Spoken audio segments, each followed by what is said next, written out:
மஹிந்த ராஜபக்சவின் வீட்டில் இடம்பெற்ற திருமண நிகழ்விலே பயன்படுத்தப்பட்ட மின்சாரத்தினுடைய கட்டணம் மாத்திரம் 26 லட்சம் ரூபாய்களாம். அதற்கான பணம் கட்டப்படவில்லை என்ற தகவல்களும் வெளியாகி இது தொடர்பாக இப்போது நீதிமன்றத்திலே வழக்கொன்றும் தாக்கல் செய்யப்பட்டிருக்கின்றது. மேலும் பிரகீத் எக்னலிகொட கடத்தப்பட்டு காணாமலாக்கப்பட்டு கொலை செய்யப்பட்ட சம்பவம் தொடர்பிலே பெரும் திருப்பு முனைகள் ஏற்பட ஆரம்பித்திருக்கின்றது.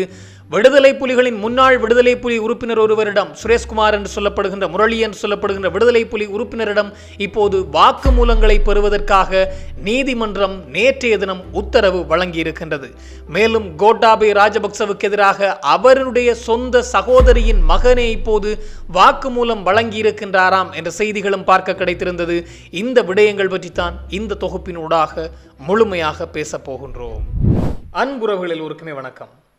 இந்த மஹிந்த ராஜபக்சனுடைய வீரகட்டிய பகுதியில் உள்ள வீட்டிலே நாமல் ராஜபக்சனுடைய திருமணம் தொடர்பாகவும் அதிலே செலவழிந்த மின்சாரம் தொடர்பாகவும் இப்போது பெரும் விமர்சன பொருளாக மாறியிருக்கின்றது. எல்லா ஊடகங்களிலும் இந்த செய்தி வெளியாகி இருக்கின்றது. குறிப்பாக 2019ஆம் ஆண்டு இந்த மஹிந்த ராஜபக்சனுடைய வீட்டிலே நாமல் ராஜபக்சனுடைய திருமணம் இடம்பெற்றதாம். அதுவும் 9ஆம் மாதம் 12ஆம் திகதி தொடக்கம் 15ஆம் திகதி என்ற 3 நாட்கள் வரையிலே நாமல் ராஜபக்சவனுடைய திருமணம் இடம்பெற்றிருக்கின்றது. நாமல் ராஜபக்சவுடைய திருமணமானது 3 நாட்களாக மிகப்பெரிய அளவிலே, அதாவது அவர்களுடைய திருமணம் என்றால் கேட்கவா வேண்டும், 1.5 கிலோமீட்டர் வரையிலான வீதிகள் கூட ஒளிர்விக்கப்பட்டிருக்கின்றதாம் அவருடைய திருமண நிகழ்வுக்கு என்ற செய்திகளும் வெளியாகி இருக்கின்றது. இது தொடர்பாக இப்போது வழக்கு தாக்கல் செய்யப்பட்டிருக்கின்றது. விஜித குமார என்று சொல்லப்படுகின்ற சட்டத்தரணி தான் உயர் நீதிமன்றத்தில் இந்த வழக்கை தாக்கல் செய்திருக்கின்றார். அவர் சொல்லியிருக்கிற விடயம், தன்னுடைய வீட்டிற்கு வந்த மின் கட்டணம் வெறுமனே 7390 ரூபாய்கள். உடனடியாகவே மின்சார சபை அதற்கு வந்து அந்த மின்சாரத்தை, அதாவது பணத்தை கட்டவில்லை என்பதற்காக மின்சாரத்தை வெட்டுவதற்கு தயாராக இருந்தார்களாம். ஆனால் 2019ஆம் ஆண்டு இந்த நாமல் ராஜபக்சனுடைய திருமண நிகழ்விலே 26,82,000 ரூபாய்களுக்கு மின்சாரம் செலவழிக்கப்பட்டிருக்கின்றது, அல்லது அதற்கு பெறுமதியான மின்சாரம் அங்கே பயன்படுத்தப்பட்டிருக்கின்றது. ஆனால் இதுவரையிலே அதற்கு பணம் கட்டப்படவில்லை. எனவே இந்த நாட்டிலே சாதாரண குடிமக்களுடைய உரிமைகள் மீறப்படுகின்றது, அதாவது அடிப்படை உரிமைகள் மீறப்படுகின்றது என்ற அடிப்படையிலே தான் அந்த வழக்கு தாக்கல் செய்யப்பட்டிருக்கின்றது. இந்த நாட்டினுடைய பிரஜைகள் எல்லோருக்குமே ஒரே மாதிரி தான் சட்டம் இருக்கின்றது என்று சொன்னால், வெறும் நாங்கள் 1 மாத கட்டணமாக 7390 ரூபாய் கட்டவில்லை என்று மின்சாரத்தை துண்டிப்பதற்கு தயாராகுகின்றார்கள். ஆனால் அதே நாட்டினுடைய குடிமகனான நாமல் ராஜபக்சனுடைய திருமண நிகழ்வுக்கு கிட்டத்தட்ட 26 லட்சம் ரூபாய்கள் பெறுமதியான மின்சாரம் செலவழிக்கப்பட்டிருக்கிறது, அல்லது 26 லட்சம் ரூபாய்களுக்கு மின் பயன்படுத்தப்பட்டிருக்கின்றது. அந்த கட்டணங்கள் கட்டப்படவில்லை. அப்படி இருக்கின்ற போது அவ்வளவு பெரும் தொகையை ஏன் கண்டுகொள்ளவில்லை இந்த மின்சார சபை என்ற அடிப்படையிலும் மின்வாரியம் என்ற அடிப்படையிலும் அவர் கேள்விகளை எழுப்பி இப்போது வழக்கு தொடுத்திருக்கின்றார் இந்த விடயம் சார்ந்து. எனவே இது ஒரு கொஞ்சம் பெரும் பேசுபொருளாக இருக்கின்றது. டிவி சாணக்க இப்போதும் நாடாளுமன்ற உறுப்பினர் தான், அப்போதும் ஒரு நாடாளுமன்ற உறுப்பினர் தானாம். இந்த நாமலுடைய நண்பர் டிவி சாணக்க அவர்களினுடைய வேண்டுகோளுக்கிணங்கவும் மின்சார அமைச்சரனுடைய வேண்டுகோளுக்கிணங்கவும் தான் அங்கே மின்சாரம் கொடுக்கப்பட்டிருந்தால் நாமல் ராஜபக்சவுடைய திருமணத்திற்கு. அந்த திருமணத்திற்கு வழங்கப்பட்ட மின்சாரத்தினுடைய கட்டணம் இன்னும் கட்டப்படவில்லை என்ற அடிப்படையிலும், ஆனால் அவர்களுக்கு எந்த விதமான அழுத்தமும் கொடுக்கப்படவில்லை. எனவே நாட்டிலே பொதுமக்களுடைய, அதாவது சாதாரண மக்களுடைய உரிமைகள் தான் மீறப்படுகின்றது என்ற அடிப்படையில் இப்போது ஒரு கேள்வி எழுப்பியிருப்பதாகவும், இந்த வழக்கு, அதாவது இது தொடர்பான வழக்கானது நேற்றைய தினம் விசாரணைக்கு எடுத்துக்கொள்ளப்பட்ட போது எதிர்வருகின்ற 12ஆம் மாதம் 4ஆம் திகதி விசாரிக்கப்படும் இந்த வழக்கு என்ற அடிப்படையிலே நீதிமன்றத்தினால் உயர் நீதிமன்றத்தினால் உத்தரவு பிறப்பிக்கப்பட்டிருக்கின்றது. மேலும் ஒரு மிக முக்கியமான செய்தி என்று பார்க்கின்ற போது, பிரகீத் எக்னலிகொட கடத்தப்பட்டு காணாமலாக்கப்பட்ட விடயம் 2010ஆம் ஆண்டு தை மாதம் 24ஆம் ஆண்டு ஊடகவியலாளர் பிரகீத் எக்னலிகொட கொழும்பிலே வைத்து கடத்தப்படுகின்றார். அதற்கு 2 தினங்கள் கடந்தால் ஜனாதிபதி தேர்தல், அதாவது ஜனாதிபதியாக மஹிந்த மீண்டும் ஒரு முறை போட்டியிட்டு அவர் ஜனாதிபதியாக வந்துவிட்டார். இருந்தாலும் ஜனாதிபதி தேர்தலுக்கு தயாராகி கொண்டிருக்கின்றது.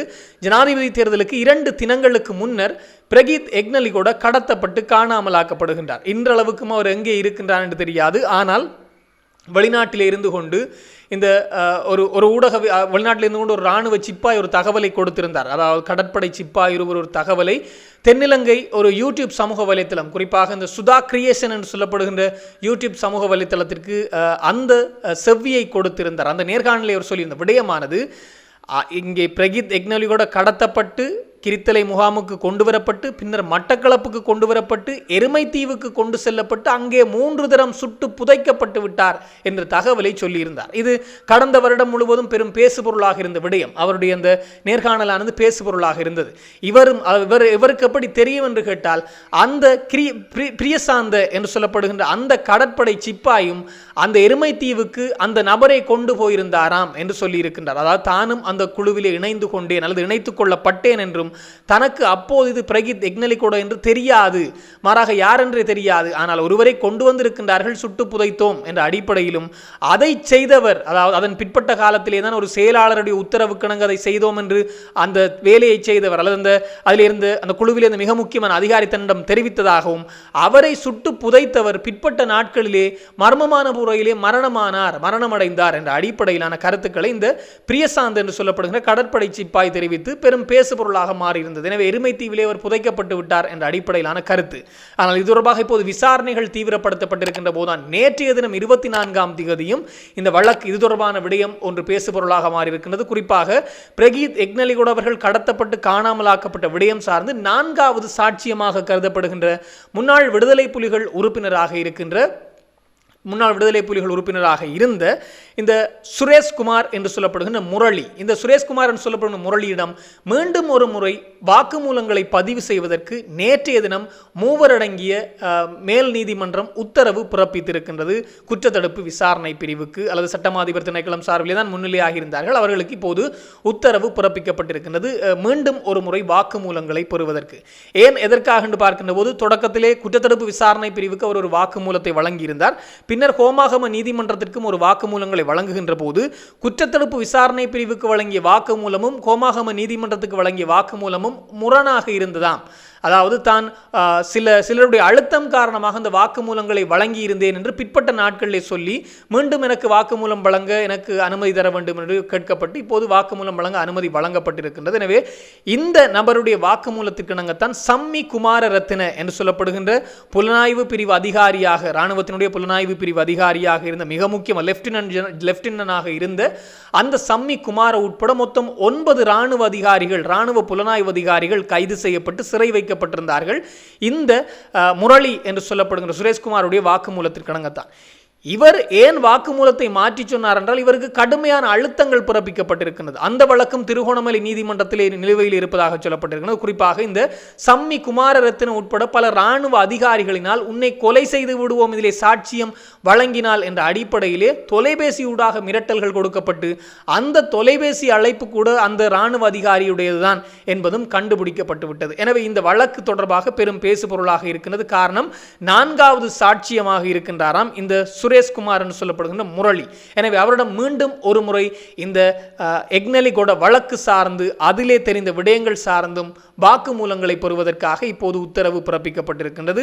இந்த எக்னலிகொட கடத்தப்பட்டு காணாமலாக்கப்பட்ட விடயம் சார்ந்த வழக்கும் தீவிரம் பெற்று வருகின்றது. தீவிரமாக அந்த வழக்கும் விசாரணைக்கு உட்படுத்தப்பட்டு வருகின்றது என்பதும் மிக மிக முக்கியமான விடயம். அடுத்ததாக மிக முக்கியமான செய்தி என்று பார்க்கின்ற போது கோட்டாபய ராஜபக்ச மற்றும் சுஹிஸ்பர பண்டார என்றால் எல்லோருக்கும் தெரியும். இந்த சாணியால் அடிவாங்கிய சுஹிஸ்பர பண்டார, இந்த சுஹிஸ்பர பண்டாரவுக்கு 3 நிறுவனங்களிடம், அதாவது கோட்டாவினுடைய தனிப்பட்ட செயலாளராக அவர் செயற்பட்டிருந்தார் கோட்டா ஜனாதிபதியாக இருக்கும்போது.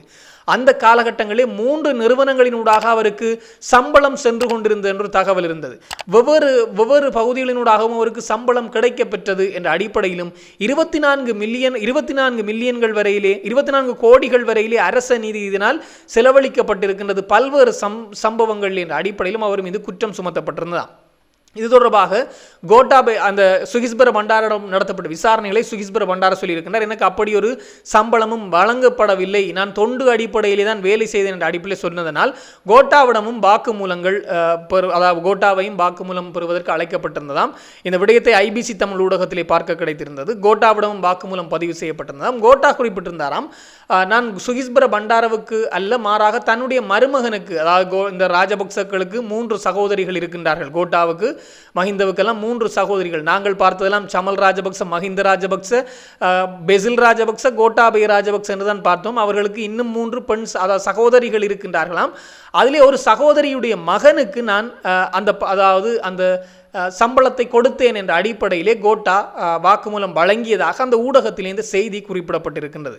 ஆனால் இப்போது அந்த சகோதரியுடைய மகனையும் வாக்குமூலம் பெறுவதற்காக அழைத்த போது அவர் சொல்லிவிட்டாராம், அப்படி ஒரு பணமும் எனக்கு தரப்படவில்லை என்பதை வாக்குமூலமாக அவர் வழங்கி இருக்கின்றாராம் என்று அந்த ஐபிசி தமிழ் ஊடகத்திலே இது குறிப்பிடப்பட்டிருக்கிறது. எனவே இது ஒரு இப்போது பேசுபொருளாக மாறி இருக்கின்றது. காரணம், கோட்டாவும் நாடகம் ஆடுகின்றாரோ என்ற அடிப்படையிலே. காரணம், சுகிஸ்பர பண்டாரவுக்கு ஏற்கனவே பெரும் வழக்குகள் எல்லாம் நிலுவையில் இருக்கிறது. இந்த அரசாங்கத்திற்கு எதிராக அதிகமாக பேசி திரிந்தவர் இந்த சுகிஸ்பர பண்டார.